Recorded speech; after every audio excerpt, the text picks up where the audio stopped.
السلام عليكم ورحمة الله وبركاته. مشاهدين قناة الملك اليوم، أهلا بحضراتكم في بث جديد. وعلى السريع كده شوية تفاصيل كده هنتكلم فيها بإذن الله، وشوية شروط كده تخص نادي الزمالك. أول حاجة بقول لك ثلاث شروط لرفع القيد التأديبي لنادي الزمالك. الشرط الأول يا جماعة بيقول ضرر لا يمكن تداركه. طيب، اللي هو إيه الضرر؟ اللي هو بيقول لك مشاركة الزمالك بطل الدوري المصري في دوري أبطال أفريقيا. يعني إيه؟ يعني خلص اللي عليك وخش دوري ابطال افريقيا وانت واقف على ارض صلبه، وانت واقف على رجليك، ومعاك صفقاتك، معاك لعيبتك، معاك. تمام.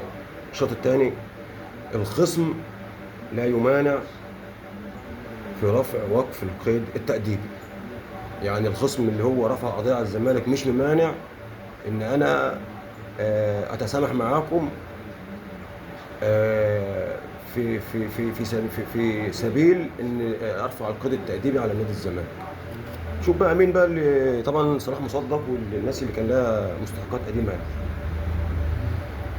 طيب، في خطاب من المغربي صلاح مصدق بتسويه المستحقات وموافقته.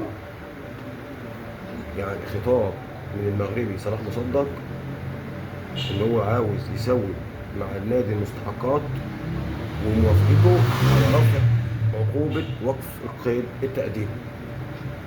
تاني، اللاعب المغربي صلاح مصدق بعت خطاب لنادي الزمالك بطلب بتسوية مستحقاته وموافقته على رفع إيقاف القيد التأديبي. طب إيه المطلوب مننا؟ المطلوب من الإدارة بتاعتنا بقى الحكيمة، الإدارة بتاعتنا اللي مش ناوية تجيبها البر، تقدم حسن نية للناس دي، تحسسهم إن إحنا نيتنا نوايانا لكم خير، إن إحنا فعلا عايزين نساوي وعايزين نخلص اللي علينا.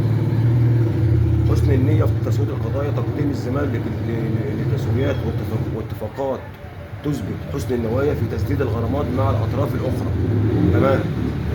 خلاصة الحكاية، مطلوب من الزمالك حسن النية في جميع القضايا، من إيقاف قيد بقى وتأديب ومستحقات لاعيبة وكلام من ده. السادة أعضاء مجلس الإدارة يا ريت ينجزوا، علشان النادي داخل على معترك رياضي الموسم القادم، وجمهوره بالملايين واحنا وراه ومساندين وداعمين.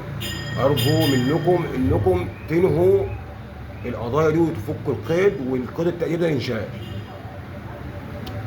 اخيرا، بمناسبه كاس العالم، لسه ماتش خلصان بتاع المكسيك وجنوب افريقيا. الحكم طرد اتنين من جنوب افريقيا ولاعب من المكسيك. بطوله فاشله. تحياتي.